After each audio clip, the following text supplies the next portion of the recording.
and some of those things. But for me personally, the Trail 70 is near and dear. We good? Yeah, thanks. Cut out for a second. All right. So for me, the Trail 70 is near and dear because I had this recollection as a child of my uncle having one.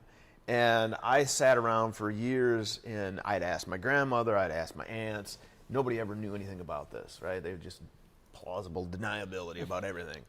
And I think it's because they didn't want me to have another project, quite honestly. But at any rate, so I always remembered though sitting on the bike, Trail 70, with him and potentially by myself or whatever, but way too young to actually ride it, to drive it for myself. Yeah. And he had passed away when I was young, but at any rate, I'm flipping through some photo albums, and the photos were square, by the way. They were color, though. Like Instagram? Yeah, like Instagram, pre-Instagram. And lo and behold, here's this picture of, well, me sitting on the bike, but initially I thought, gosh, that looks like my son, which is really weird. And here I am, back of the photo. I was 3 or 4 years old, and it was like, okay, this is cool. And then I basically started looking for one for myself, a little harder because I wanted to have one for those sentimental reasons that we all have, in some shape or form.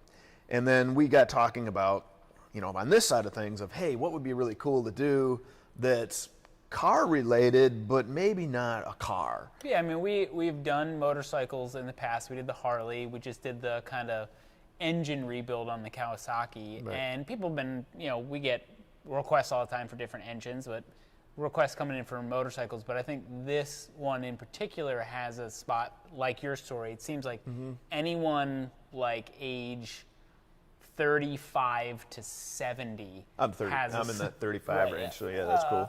Has a story about it was the first motorcycle they ever rode, or their cousin had one, or their uncle had one, and I remember, hurting myself on one of those when I was 13, right.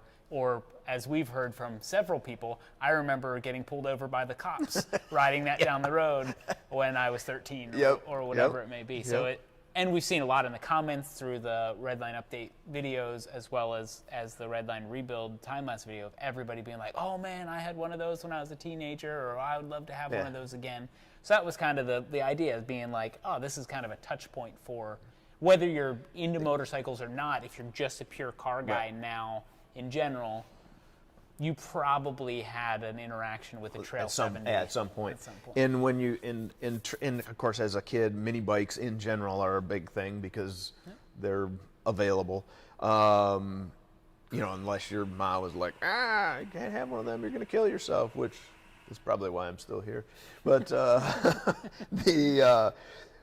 but when you look at all of them of that generation, I think it's hard to say that that's the Honda Trail 70 isn't the most gorgeous one of all of them. With all the different candy paint jobs and cool different lettering and all that kind of stuff that they came with. It was, for it essentially being the same bike for 30 years, they kind of kept it fresh with... Yeah, just different, a little bit different skew on the paints and that. And it something I didn't realize going into this is that they were very specific of what paints were available for certain years. So it wasn't like, yep, we got these 5 paints and you can have them for 30 years. No, it was, these 3 for these 2 or 4 years, and this one, like on ours, it was only 2 colors for that particular year. And then the next year they went back and kind of juggled everything around us, and it's kind of neat from that standpoint. But it's, that paint though is really what I'll say makes the bike, the paint, the chrome. And it still just boggles my mind that a kid's bike was painted in a candy tri-stage color in the 70s. I mean, that's just because no one would take that time and effort and expense now to do something like that. Not at all. Not at all. Well, should we get to watching the video here, and we'll talk about watch your magic? Yes. Well, I got to give credit to John. I shot most of it, but John was the wizard with the edit, which was awesome. So he's blushing, by the way. Kind of looks like these red Craftsman cabinets right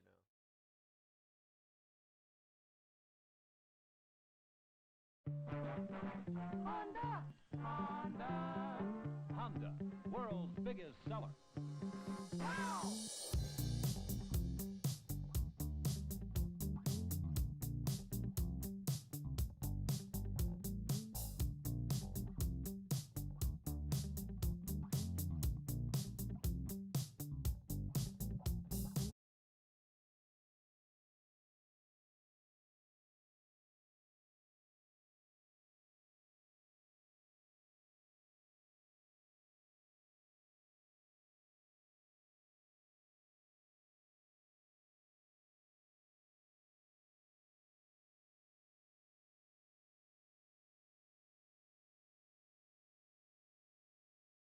You know, that complete car, it makes things easier at least to know what's missing or not missing.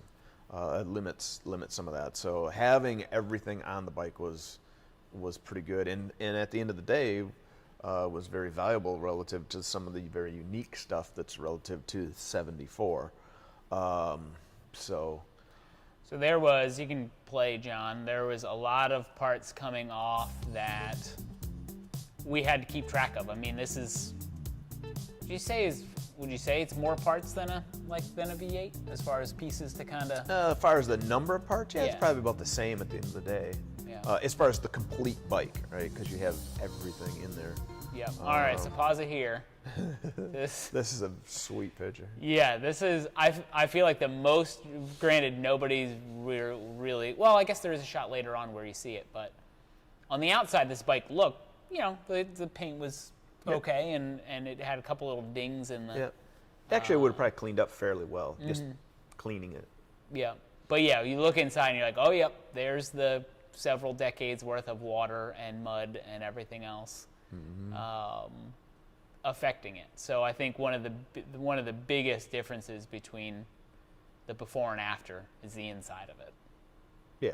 Well, and you can see all the chrome. And, I mean, we redid all the chrome and a polished bunch of everything, aluminum-wise, or even chromed some of the aluminum parts, but to hold it there. You can arrow through instead of play, pause, or whatever, too. It'll get our little stop-motion action going, which everybody always enjoys. Any surprises when it first opened up? Well, it's nice that actually only had 2 bolts that had an issue coming out of the whole bike. Which that's nice. That's very helpful. And that happened to be, and it's by design of the bolts, quite honestly, because of their the flush mount bolts on the stator, and they always. So if you want to just use the arrow key, you can just kind of go frame by frame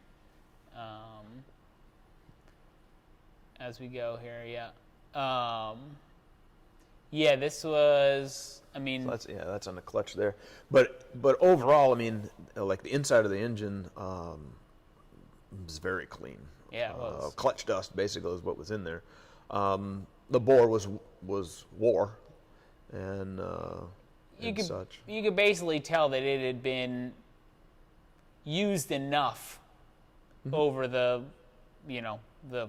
50 years now that it's been around.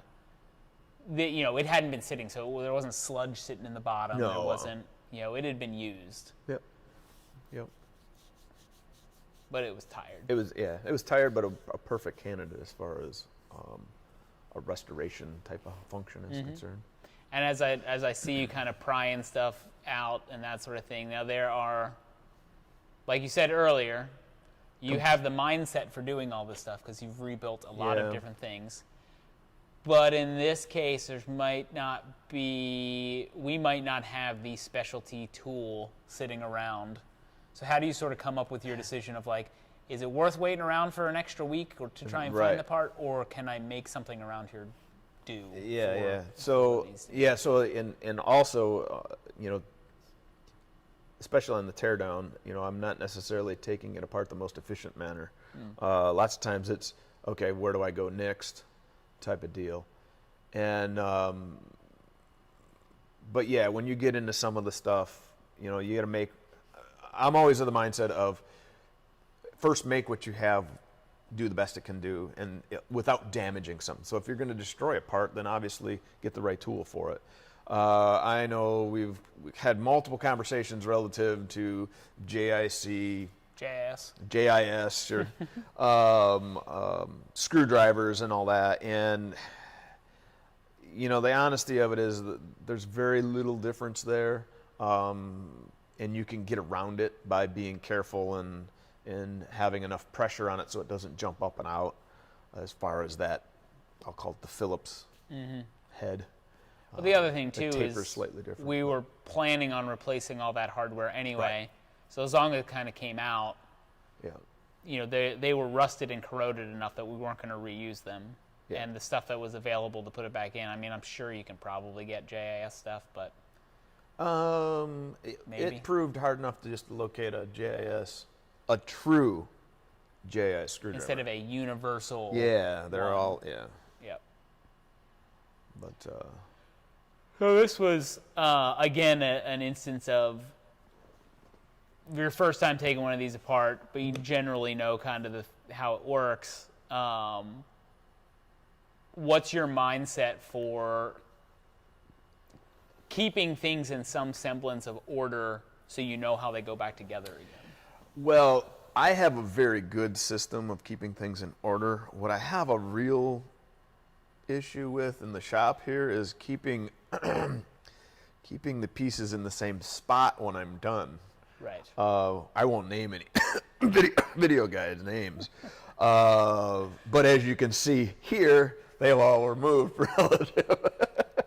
So We got to get the shot, man. I know, We got to get I the know, shot. but I am a very visual person from that aspect, so I tend to lay things out in a basically exploded diagram, like it with anything, especially when it's something I've never had a part before. Yeah, like if we had a spot where we could leave it like this on a big table it'd be for perfect. the whole time, that'd be Yeah. awesome.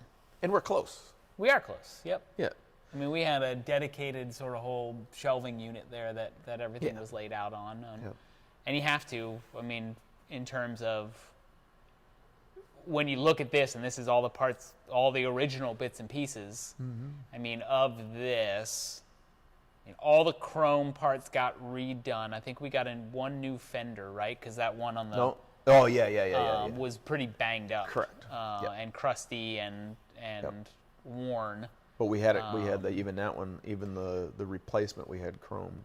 Right. The Cleaned up. replacement was a Original. an Yep. OE piece, but it was used Yep. essentially, just in better shape than ours Yep. was.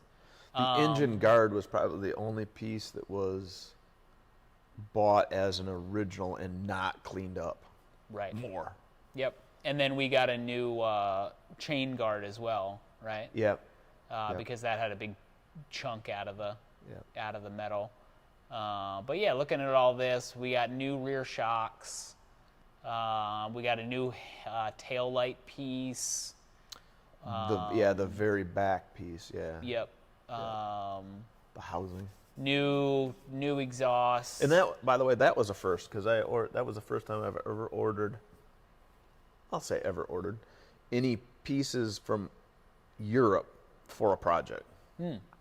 So the taillight assembly came from a company in the Netherlands, Interesting. which was a little leery. It was like, but then did a little Hopefully it'll research show and to say, hey, is this company legit? And Yep. at the end of the day, it showed up. I had more tracking information for that than I have with a lot of things, and it was a good experience that way. Nice. So yeah, I mean, looking over the rest of this, we got a couple new switches, like a high and low beam switch and blinker switch, new speedo cable, new brake cables, that kind of stuff that like To freshen you could freshen it up. clean it up Yep. to a certain point and get them to function okay, the ones that we had. But this was definitely, I wouldn't say this was a full restoration in the sense of like we're trying to like do everything exact. Yeah, I did not get concerned. I mean, I'd call it a original refurbishment. Yeah. So, in other words, the bike is not modified in the sense of normal modifications, meaning we put the same style tires on, they are reproduction originals, but you talked about nuts and bolts. We have all the original bolts with the whatever markings little on dot them and all on that the thing, jazz. yep. But for the most part, since I don't like to clean stuff when it's done, I put stainless bolts and everything because, well, I don't have to worry about them ever again. Where it made sense. There were some pieces that didn't make sense to do that in, and you learned how to plate stuff, so that was cool. But pieces on here that we had to make work were like the rear taillight bar. You can see it's crooked as all get out. Yep. But one of the handlebars too. one of the handlebars is bent. The rear taillights were bent. Thankfully, they were bent enough that we could get them, some heat in that and get them straightened back out. And then Mark did a phenomenal job banging all the twists and dents out of the, I'll call them the chrome, kind of the uprights on the shock, but they also hold the reflectors, and then hold the headlight bucket. And those were just bent and mangled and nasty. So he did a great job cleaning those up. And then, of course, we sent them off for chrome. And that was a while. I mean, we're in a kind of time right now where there's backup of, I'm sure people watching this, working on their projects, have experienced the same thing of parts not being available or just people being backed up with stuff. And it was awesome when we got it back because it looks gorgeous. So nice. Yeah. But yeah, it took a while. Yep. So there's Mark, Trail Buddy. That was a fun trip. Yeah, very very fun trip, and it's interesting. The process was very interesting to watch. Thankfully, he's done enough of these that he knew to forewarn, and he's had customers standing around him. Mm-hmm. They had the knowledge to forewarn us that.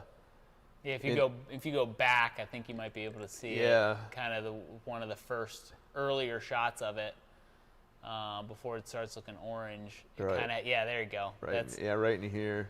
Even before that, there was one stage before that where it was like, it looked legit yellow. And blotchy. Yes. Yep. Like the worst spray can blotch you can ever think of. But he forewarned us. He goes, and I loved I won't use his exact word in here, but if it doesn't look like fill in the blank, then it's not going to be good.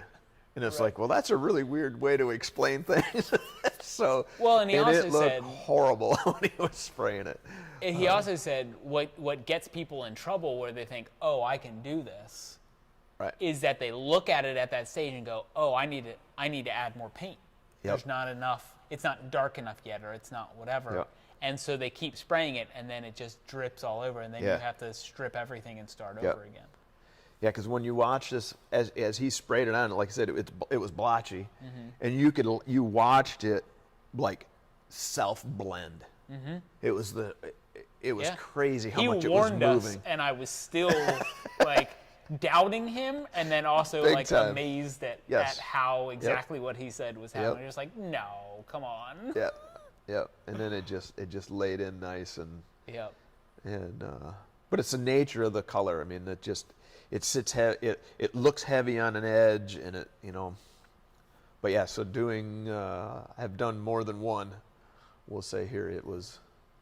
Yeah, back behind us here is a whole bunch of bikes that they are working on and redoing and all that stuff, and it's a cool shop and good spot to get any parts and information really. From Trail Buddy. Yep. All right, and over at Thurlby. Didn't have much to do over there this go around. No, just one hole, and it was quick. Oh, what did we take this out to? I don't know, bigger than what we had. The 30 over, or was it? Well, it's in millimeters, so right. I don't remember the exact number. It was like 2 piston sizes bigger. So now instead of one bigger, 69 cc, it's it's probably 74. I bet you it's not even that. I bet you it's 70 and a half. Yeah, exactly. But yeah, it didn't need a whole lot of cleanup, but we did go to the next size piston. In fact, I got the original piston sitting here. Oh, there it is. It doesn't have a number on it, but at any rate. But that's also a good illustration of what the vapor hone can do. Which was it this project we specifically this project? decided It was huge for this project. Yeah, having that here in general now for everything is awesome, but for this project specifically, with kind of some thinner metal to deal with, and Well, and all the aluminum, yes, because it really shines, no pun intended, with the aluminum side of things. Yeah. And it cleans that up, smooths everything out. It really helps it clean up better. And we can have it out here. It's not Right. messy like the No, not at sandblaster, all. where we have to have it kind of separated, where it's getting Right. just stuff everywhere. Yep.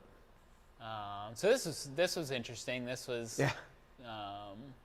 Had to have almost a custom mandrel put together for the to hold the valve. custom of the size because they're too small. there's very small.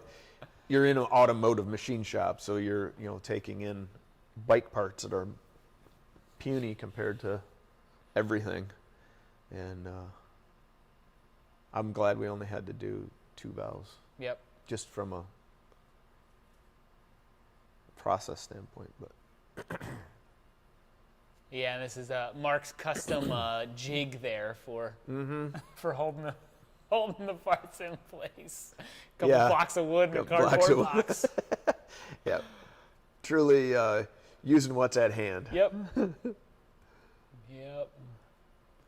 But that is, I mean, that's just that's one of the fun things about the old school machine shop, is that those guys, anybody else would walk in there and like try and find things to go places or what is where, and you wouldn't be able to find it, but Mark could probably do it with his eyes closed. Yes.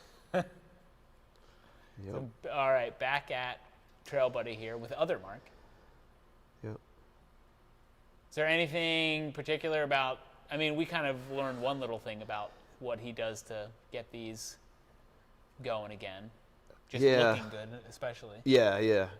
I never had a set of front forks apart to this level, so it was interesting to see what's in them as far as seals and that type of thing. And they're not a gas charged and all that jazz. They're just filled for lubrication oil, right? for all intents and purposes. Yeah. So provide some rebound control, I would assume. The oil, the fluid. Yeah, but yeah, so getting them apart was a little tricky, just because of rust. We cleaned those up, but then this was actually a little bit before we had the vapor hone to work with. Right. But what his process was on the, now and you could see see it it's there. all shiny now. Yeah, on the main base of the shock where it's all aluminum, he has a big like a Scotch-Brite wheel on a grinder, and uses that to polish, and it does a nice job. Yeah. No, I was amazed at how quickly and evenly it made those look like brand new. Mm-hmm. Yep. Because it helps some of the pitting and that as well. Yeah, it kind of would have been interesting in hindsight if we had the vapor hone at that point, to do one of them with a brush and one of them with a vapor hone, and kind of. I feel like the vapor hone would have been maybe a little bit more matte. Yeah. Finish. Oh, definitely. Yeah. But even doing that and then doing a polish or something, a polishing wheel on it after the vapor hone. I love that last part of that shot where we're just working on everything, but it looks like the table must be like at a slope, because it looks like the tools are just kind of sliding off the table with the time lapse. That was something too that, and you can see it here with the triple tree in there, that needing to be painted as well. Yep. Which was like, if from a processing standpoint, a pain in the butt, quite honestly. It's got a lot of nooks and crannies and angles and everything. Yep. Well, and then you have, you paint that first, and then you assemble everything, and that, that's a fairly, I don't know, I'll say messy job of that, but. And they made millions of these things, so I'm sure that it'd be interesting to see if there was like, I don't know, factory footage or something of them assembling these, to see see how and to see what kind of systems they had in place. Yep. Other than just pure manpower. Yeah. All right, back at the shop, and the parts are creeping in. Oh, look at that. I wonder if there is somebody hiding back there. Oh. One of the many things we make you do. Exactly. And here, like we said, another custom assembly procedure here, or at least assembly blocks. Worked pretty well. Putting in new seals and bearings and all that. Yeah, there's a handful of things that were like, okay, these aren't getting replaced, and then we need to be like the crankshaft assembly there. Yeah. Was something that could have gotten messed up if it had been messed with too much. Right. Yeah. The good old goop. Moto seal. Seal those halves and together. There's our new stainless hardware going in. Yep, stainless hardware. Fresh oil pump, or at least fresh-end oil pump.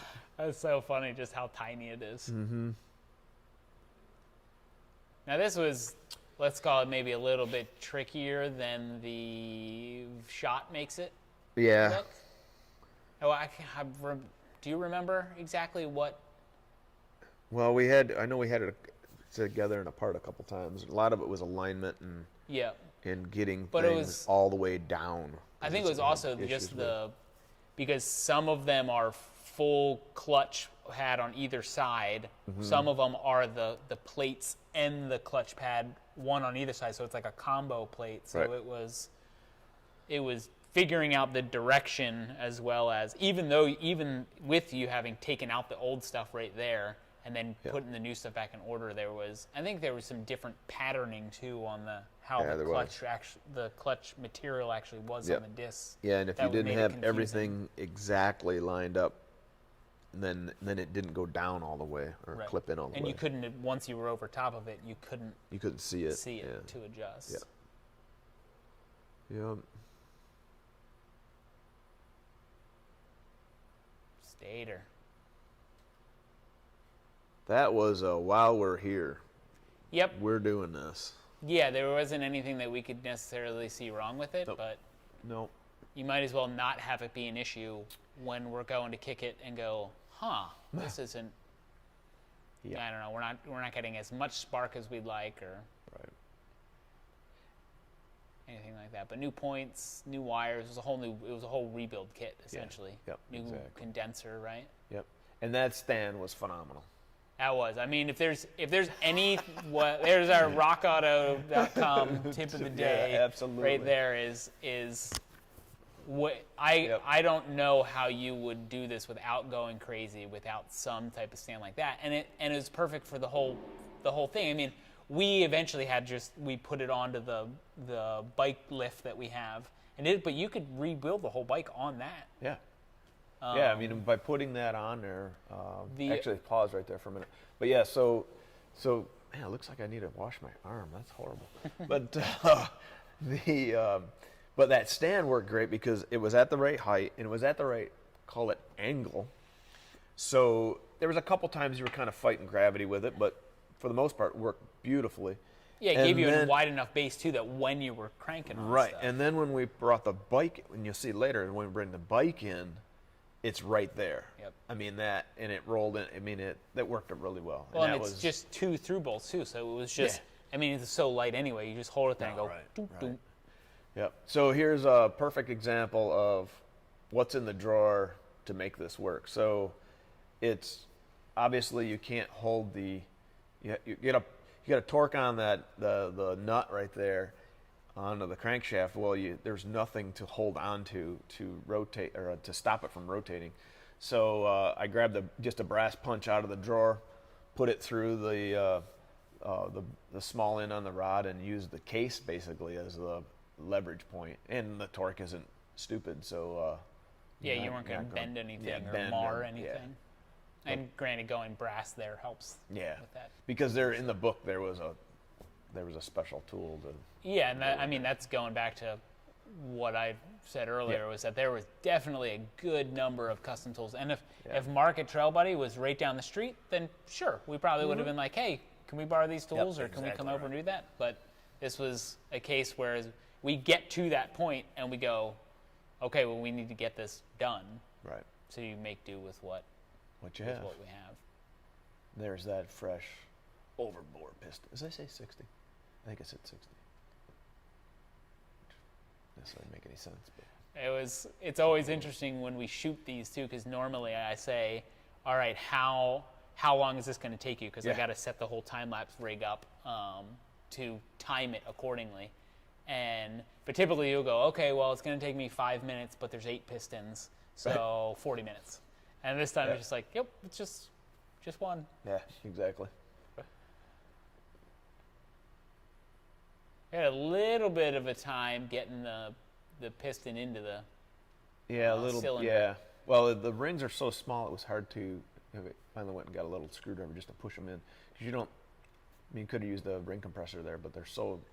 It's got a pretty good lead-in chamfer on the base of that. But. Well, and most of the ring compressors that we have are too big. Well, and also it's between the two things instead of just dropping in the top. Right. So you wouldn't be able to remove the thing. Right. Well, that's why I have that one C style, but that didn't go down small enough. Yeah. So here's a good shot. So we have, from a finished standpoint, we have the 2 case halves are vapor honed and some. Well, actually at this stage they have no clear coat on them. And then the cylinder jug is cast iron. So what I did there is just sandblast it, and it had Cerakote. Put their high temperature coating on there so it does not go anywhere. And that is the way the bike was originally, as far as it was some sort of paint there. But and later on, I think in the last Redline Update episode, we talked about you phoning a friend to. The tensioner. For the tensioner, but the tensioner's not in there right now. But you can see that pivot point, that darker metal pivot point above the chain that's going around the crankshaft. Yeah. And that kind of has another little wheel that goes on there, but then the rod comes up to the right and pushes on that little tab. But essentially, we were thinking it through as it was more of a active piece, but it's more of just a set it and forget it. Pretty much, put some tension on it and then tighten it down. Yeah. But routing everything up through there was a little bit of a chore with that chain, but. And it was definitely a case of, there were several instances on this build where we had to make a note or something to be like, okay, we need to move on with the assembly, but this thing needs to be adjusted eventually, and make sure we go back and adjust this. Exactly. Like the points. Yep. Points were one of those, because you can't do the points until everything's there, and we ended up needing some feeler gauges that were the right. Mm-hmm. Yeah, because you tried to bend some feeler gauges to fit in there, and it didn't quite work. Couldn't quite get there.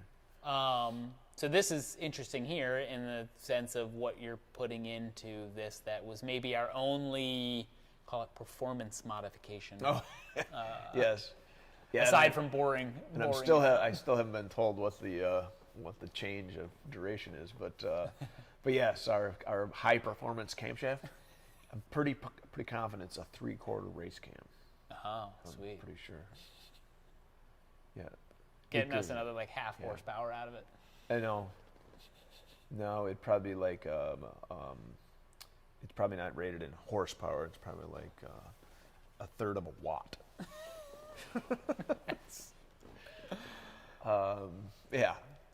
I did think it was pretty unique, and I don't know if you can see it, but at some point where the camshaft goes in, because of the lobes, being somewhat obviously have to be offset, but the bore where they go in is actually cut for that, so it's just different. That's all, and so it's very specific in the machining. So you slide it in there, and it's like, oh yeah, look at that.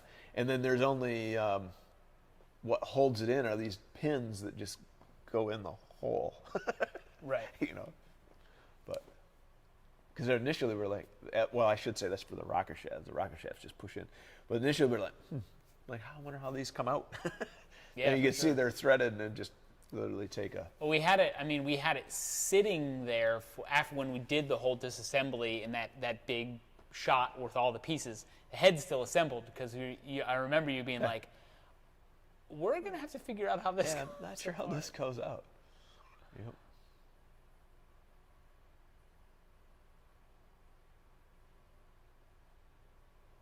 Yeah, that was a little fun there to get that in. Yeah, and getting that lined up. Yeah, and then if you notice there on that where you put the head on or the cover,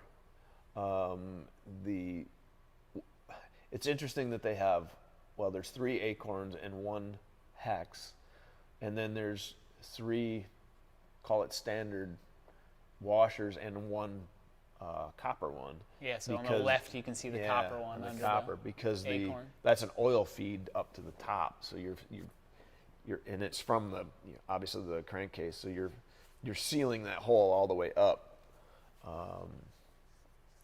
Because remember we had a couple square cut O-rings that were like, yeah, where did these go? where these went? I only had to maybe take that head back off once, just once. Don't tell people those things.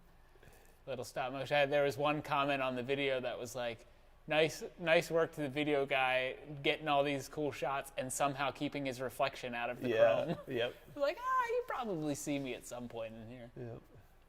But you have to go frame by frame. Right, yeah, exactly. Or look at it on a giant screen like we're looking at it right now. When you're watching on your phone, I'm sure it's impossible to see. But there's my hand. Here's my co-starring role. There he is. Oh, look at that. Oh, yeah. Look at that. Camera on the side there. Yep. See the camera. Do you see? Oh, yeah, there's David. Wow. Looking at the instruction manual there. Yeah, again.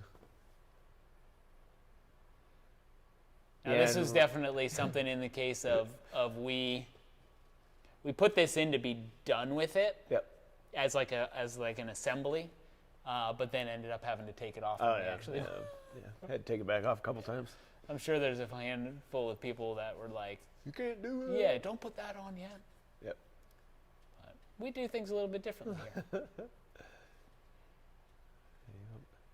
Then the fresh drum brakes and the wheel halves. That was kind of cool putting those together. A couple little tips along the way from Mark and on doing those, so that was good. They seem to be holding the air fine, so did something right. It's been a couple weeks now. Still good. Yep. Putting the last kind of finishing touches here on our shock tubes, mainly because why we didn't do everything down there is we didn't have the chrome done yet, so and our stuff wasn't painted, so. Yeah, and we didn't want to put any fill it with anything either, because as soon as you tip it over, again, these people that move your stuff around, you don't want somebody picking it up and spilling oil all over the place. Not that I know anybody that would do something like that. I'd like to have $1 for every time the parts fell out of the clutch. Remember those the actuation stuff? We should have put a couple shots in there of you just going. Oh, speaking of reflection, I see myself there we go, in the thing right there. So, I don't know. But so this is what we're talking about with the stand, because now you set the body down on it, or the frame of the bike, and it's like, oh, yes, this is perfect. Yeah, and it allowed for all those other little things like feeding the wiring harness through and those sorts of things to be much, much, much easier. Yep. Now I couldn't imagine wrestling with this, just like resting on a. Yeah.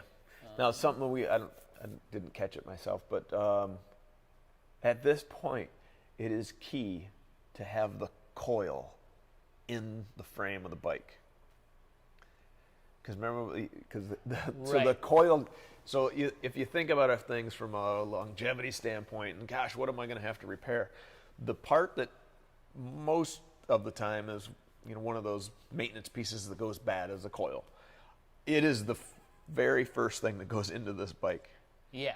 It's like. I mean, if you needed to replace the coil, you have to. You have to take the engine out. Disassemble it. Or have Or you got to pull the fuel tank, pull the battery, pull the. Yeah, but then even the way you have to be some sort of interesting contortionist to be able to get your hand to get underneath the coil to get the bolts out, because they come in from the bottom. But yeah, so anyway, if you're doing one of these, but if you put the coil in first. We knew that going into it, so we didn't have to redo that. But so if you were to have to replace a coil in a bike that's functioning otherwise, pull the motor. which would basically be like you disconnect the air cleaner there and everything, and the carburetor, and then it's just the 2 bolts. So it's not crazy. You have to get up straight up from the sprocket, the front sprocket. So you have to pull that. You got to go up. No, I know that, hole. but as far as pulling the engine out of the bike, it's mostly just detaching the air cleaner and then undoing those 2 bolts, which you do have to pull the guard and that. The guard off, right? So it's not you can crazy, have the motor but pulled in a half hour. Just Yeah.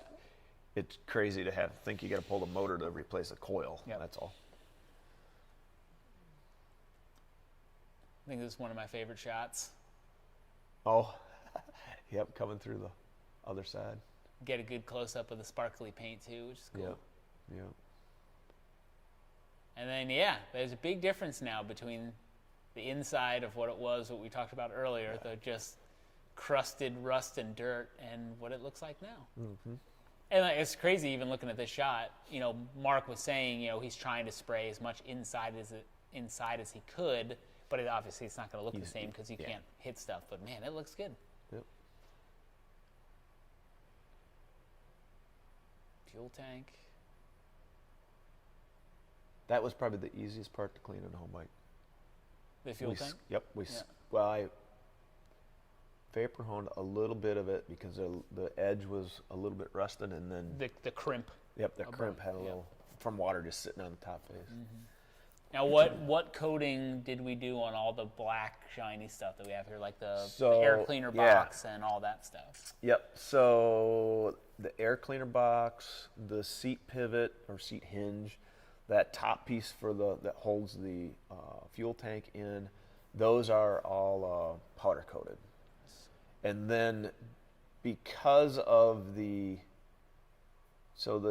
battery box itself, that should have been more of a zinc dichromate type of thing. Mm-hmm. I had that sent out to Cerakote and had them put their coating, a silver coating on it, before we were entertaining doing the other coating. So, looks and great. I don't know that we would have got it as well as that'll.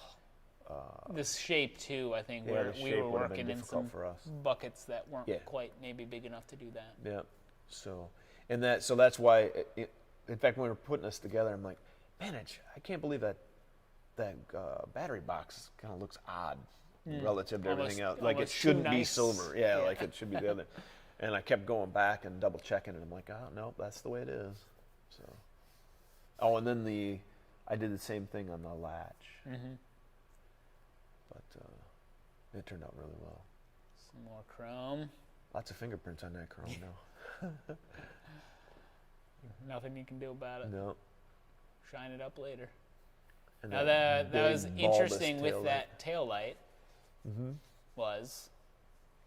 Well, the tail light's the one that we had to get from the Netherlands. Because it's that's a 1 year.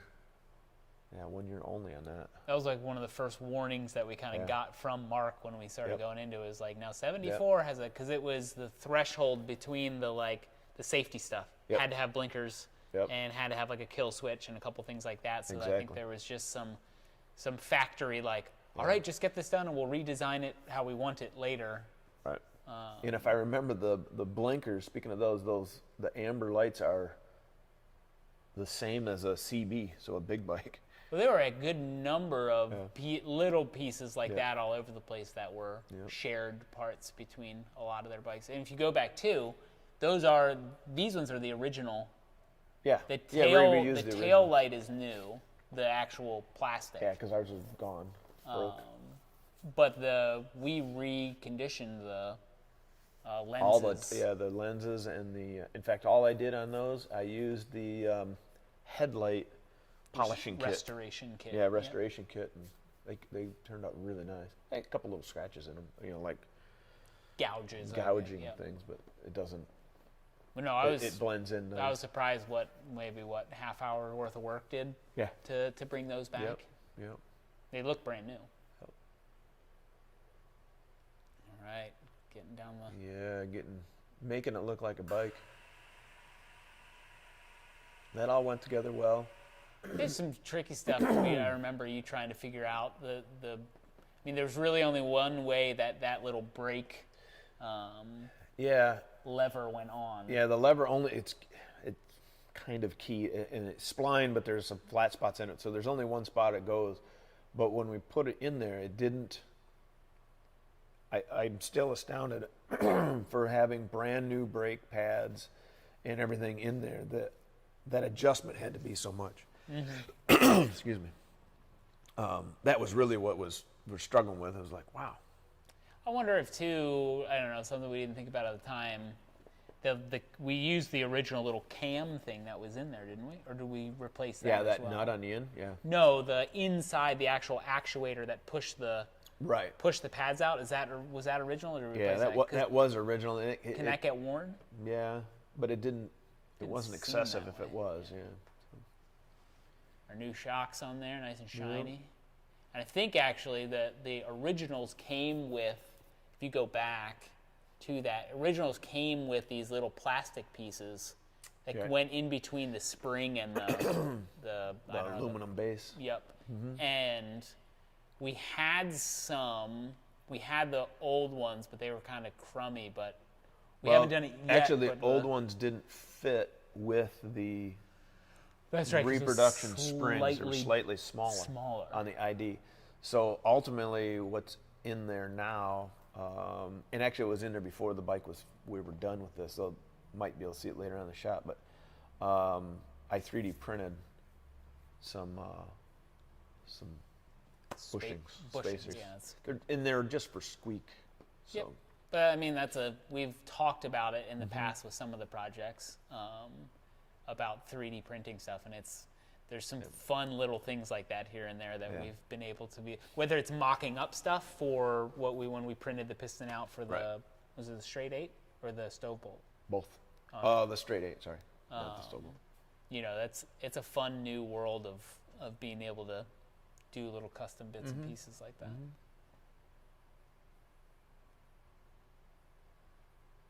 The chain was a little long, but you know, those are always trimmed to fit.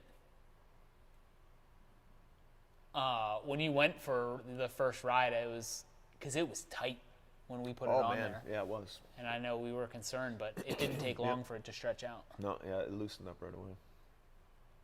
And I've went back and I've tightened it down. It's back to being good.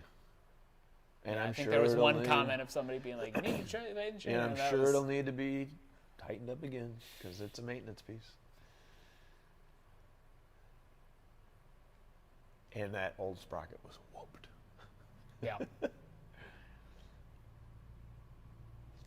This was another spot where we had some, as far as the bearings, because we changed to a sealed bearing instead of the loose balls, for lack of a better word. So then we got into a couple of issues with what seals went where, and I will say those, only because it didn't really match up 100%. Right. The aftermarket piece of stuff. So I will say though, I would say 99% of the time or 97% of the time, the exploded view printouts that we had were spot on. Yep. Even with maybe some slight differences and stuff that we were putting back on. Yeah, they were good. That was super helpful. Yeah, so there's another great tip. If you've got a project like, especially bikes, it's very accessible with bikes. If you go and do your Google search and find a parts place that sells the parts, most likely they're going to have the exploded views from the factory manuals. And then you'll quickly find out how many parts are not available. But at least you can say... When you scroll below the thing and it just goes, not available. At least you can see, that's what it looks like, and I don't have one of those.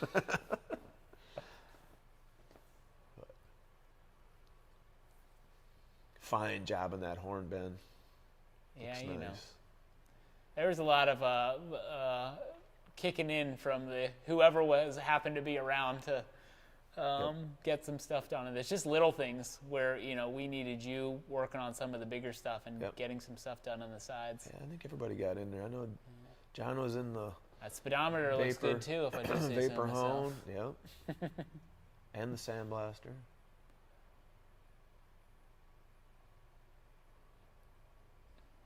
go, getting it. See? All that line's right up there, no problem. Our freshly zinc nickel plated axle bolt there. Yep. Yeah. Here's where you reach the point where the stand. Yep. You can't do the stand anymore because where the stand mounts is where all that stuff has to go.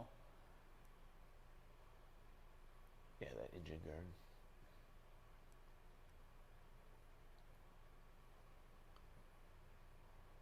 And here's another case where the printout of the wiring diagram was very beneficial. Very helpful, yes.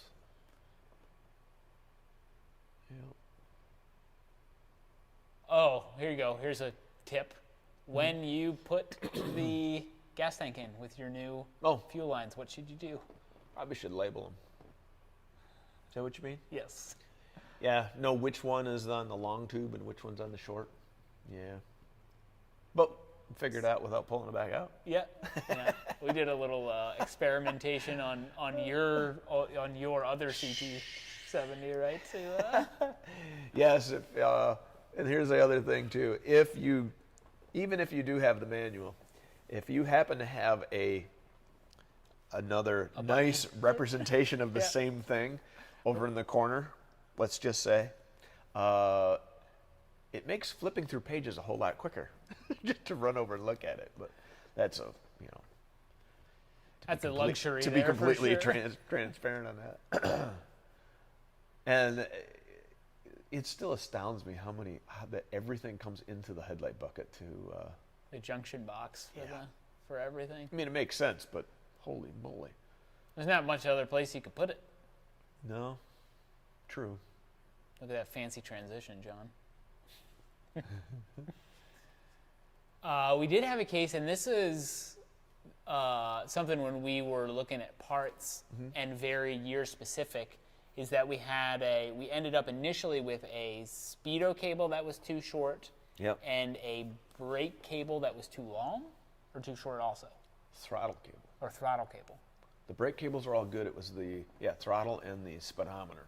And it was basically a pre-post, I think 73, 74. Like if it was before that, it was throttle cable was shorter.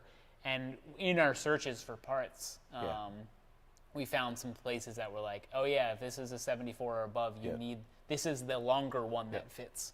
Yep. They look exactly the same, but they're about a 2-inch, 3-inch difference. Yeah, that was all it amounted to. Decals. Yep. And for what it's worth, let's just say, even though these decals look identical, like on a topical thing, like from 60 feet away, they're 100% the same, right? Yeah, they're not. They're not. No. This is a sticker printed on plastic. The other ones are actual. No. What I'm saying is the sticker that goes on the left is different than the sticker that goes on the right. Okay. Now, I've looked at these things 1,000 times, or I think 1,000 times. And I never noticed that, well, evidently I don't read them. All the safety warnings? They say drastically different things on the right to left. One's relative to the carburetor and one's relative to the exhaust. That sounds like one of those like Concord things that they'd be like, oh, he didn't put the sticker. Oh yeah. In fact, right if side. no one caught that on the video, excellent, because that was one we did the shot. You were out. I think John was out too, because it was Jordan and I doing the shoot, this piece of the shoot, and we put them on, and I went to go do something else. Oh, do the main stickers, and I'm like, booger, mess this up. And Trail Buddies shipped us some other ones real quick. Yeah, I didn't even know about that. See, a little insider tip there. Did But not know about putting that. those stickers on, Mr. Lewis taught me a trick when we were doing race cars with the vinyl stuff. Is take your sticker, and it's always you pull it off, and then you're like, oh hell, I got one chance to get this straight. Yep. Well, what you do is you take your piece of masking tape on top, and you create a hinge, and then you can move it right until you get it where you want it, and then you hinge it up, pull your peel stuff back. off and then come down from that hinge down. So That's awesome. Yeah, I noticed that yeah. when I was watching the video. Yep. Again, like you said, I wasn't around for the shot. And if you get into And something it's- really huge, you can put some fluid behind it to help that. But usually in the smaller stuff, you can get away with not doing that. So. And then this is probably the biggest aftermarket piece we have on the bike. Most which noticeable for sure. that's noticeable is the exhaust. So it is not the correct exhaust for this year. It is an aftermarket one that works. Quite frankly, we've tried to find one, and we had one person that said they had one, but because that was the only part we were buying from them, they told us to look elsewhere. Yep. It's like, okay, that's cool, we get it. And maybe it's one of those things too. If we find one someday, or someone is watching this and has one to sell for this year. And for what it's worth, we only need the exhaust stuff. We don't need the covers. We have all that. Yep. And they're in good shape. So, yeah, if you got one. Whereas our original one that came with it is in 2 pieces Yes. and some crumbs. Yeah, so here's a design tip. If you're designing an exhaust, let's just say, and you can see it right here. So there's the biggest piece of chrome that's on there, that very first clamp. Don't put a piece of basically water absorbing material right there and expect it not to rot right there. Yep. Because every one of them rots off right there. It was funny because I was talking to Mark I took our original exhaust down there, and I said, man, this is, I didn't realize it was supposed to be one piece, because my personal bike is routed in the exact same spot. Well, when I did mine, or cleaned my bike up, it was almost a clean break. So I'm like, oh, look at that, it's 2 pieces, and whatever they used as a splice was no good, because there's like a piece of, well, I'm sure it's asbestos roll, but kind of a Nomex-ish material, but it's that was like a joint sealer as well, right? Or it could be. And I ended up finding a piece of stainless tubing that I put in between there, and it works well from that aspect. And he's like, oh no, that's supposed to be together. I'm like, ooh, whoops. Huh. Well, mine's So working. you did your soup can fix? Yeah, basically, yes, Yep. yes. Yep. So, but yeah, then here we roll on the other side, getting our stickers on, and this is a very tedious process, mainly because I was worried about getting them on wrong. Well, at least the second Now time. that sticker that you just put on there, the one that says Sandusky Motor Yeah. Parts, that was kind of a cool thing, and something that Mark at Trail Buddy, like, they do, in the sense that when these bikes were sold at various motorcycle dealers, Honda dealers and stuff, Yep. over the decades, a lot of the shops had these little stickers that they put on it, and many of them are that same shape, everything like that. We've seen a handful of different ones like that. But I essentially took a high-res photo of it, sent that to Mark, and then Mark had a sticker guy that reproduced it, exactly. Yeah. And I put a ruler next to it and everything to give the exact size of it. And had the numbers, I think I even took a caliper and got like the exact, to the 100th of an inch probably for him, and they made exact copies of it. It is perfect. So, and then what's really cool, the story piece of this too, is that bike shop, right? Because I think you contacted them, is still in business. Yep. A new owner, Yep. right? But the original owner still works there, correct? Yeah. So that's pretty cool. So yeah, if you're watching, we have about 50 of these stickers. Yep. So Which will be coming your way, because, well, why not? But yeah, in fact, I think you called the same number. Updated it's the area phone code. number on there. Yeah, Yep, that I updated the called. area. Well, actually, there is no area code at that point in time. Yeah. On the sticker. Michigan only had 2 in that time frame.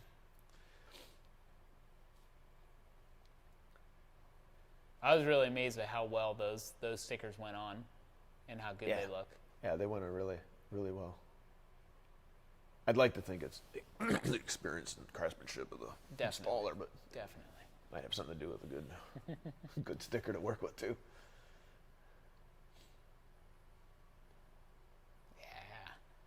great. Yeah. And this was fun. This was a good time doing the seat. If you missed this episode of the behind the scenes, the Redline update, the other set of hands in there is the other Mr. Ruckout. Yep, my dad. Yep. So, and he's been doing upholstery for quite a while. We had a shop actually right in our basement of our house. So I helped him carry a sofa down a stairway into the basement through the garage. The stairway into the basement is in the garage. And going in's no big deal, but coming back out, don't rub it against the wall. What are you doing? Which, now being older, I fully understand. Having moved people's pianos. fancy pianos in and out of houses with my dad, I know full well that don't let it do this. Don't let it do that. And I'm going to say this right now, too, for what it's worth. My dad actually has a full head of hair. And he does not look his age. So he has weathered well. And he has the strongest grip of anyone I know. You got to. I mean, so the stuff that you guys were doing, I don't know if there's any stills of you both going.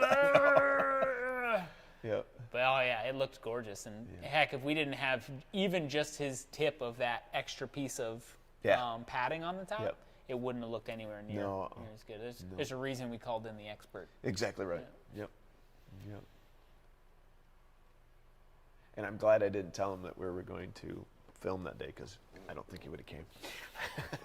He was awesome. It was fun having him here. All right, there it is. Yeah, seats on. Does look good. Boom.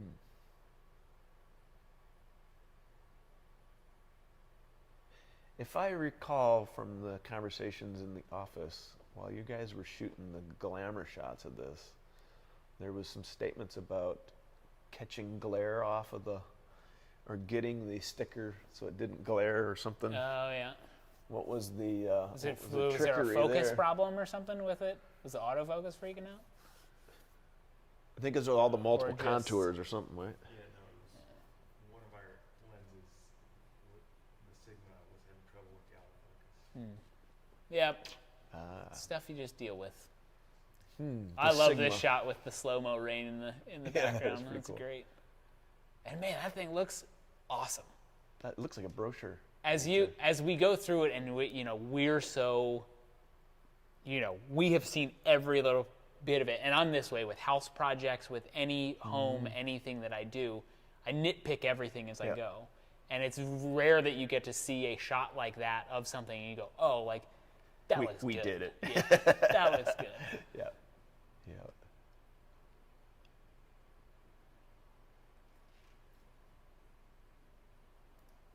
We'll just play through this here. But yeah, I mean that's pretty much it. And it Boom. started on the second kick. Legitimately, the second kick.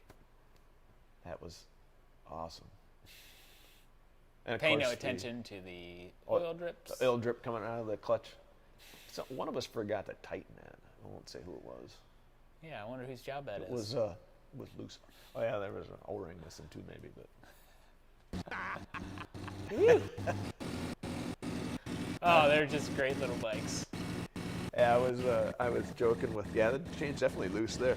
Yep. I was joking with one of the guys in the parking lot. I said, because after we rode around, through the lot and through the grass and all that for the better part of the afternoon, he was watching us, and I'm like, I said, you never thought you would see a 50-year-old man running around on a mini bike just loving life for the day.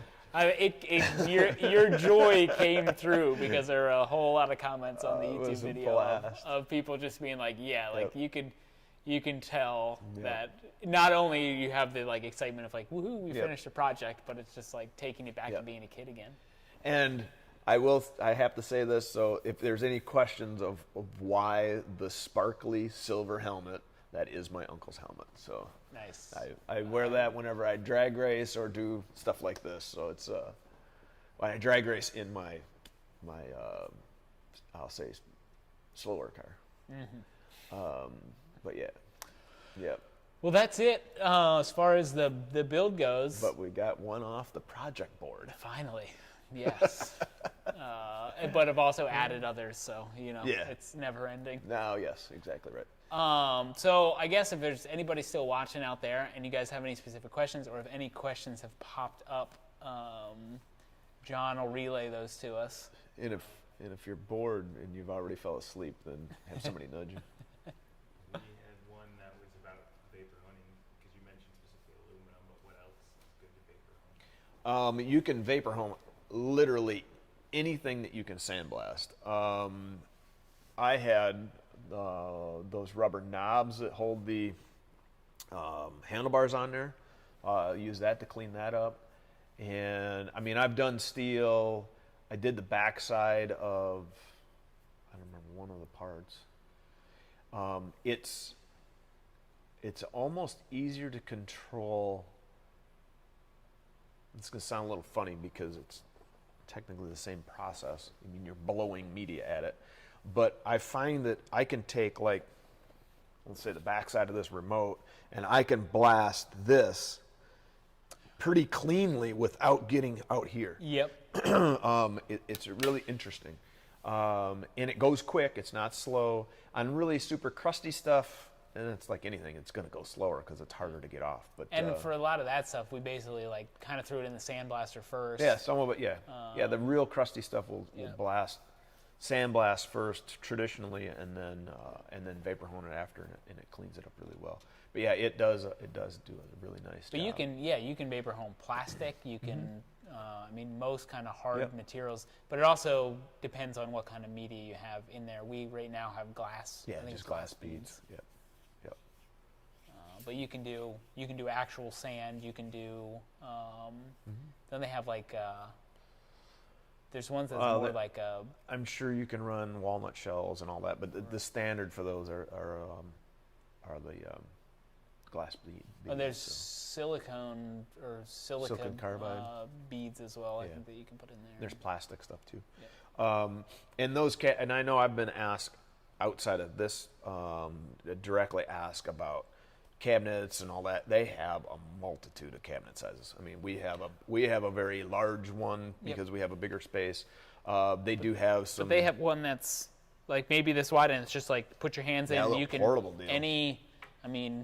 Anything that fits in maybe like a 16-inch by 16-inch kind of form you can put in there, which is for most people, like you might not be able to fit like a big valve cover or like a head in there, but you'd be able to fit in like a water pump or stuff like that. Yep. There's a question of just tips on finding parts, or like Trail Buddy, like how did you find them? Finding parts. Right. Yeah, finding parts. That's always the trick. If it's your car. Yeah, exactly.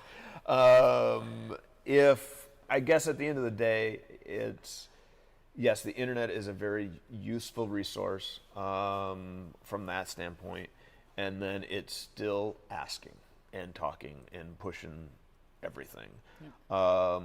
So my suggestion is when you call, anybody, even the bigger companies, because those are all individual people you're talking to, and you say, "Hell, hey, do you got a X, Y, and Z?" And they say, "Nope." Don't hang up the phone. When they say no, don't hang up the phone.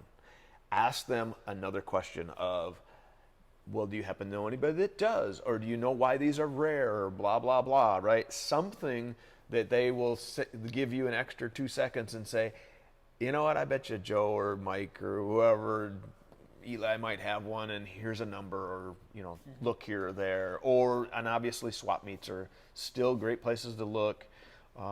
For everything and anything. And depending on where you live too, heck, people parting out stuff on Facebook Marketplace or things like that. Yeah.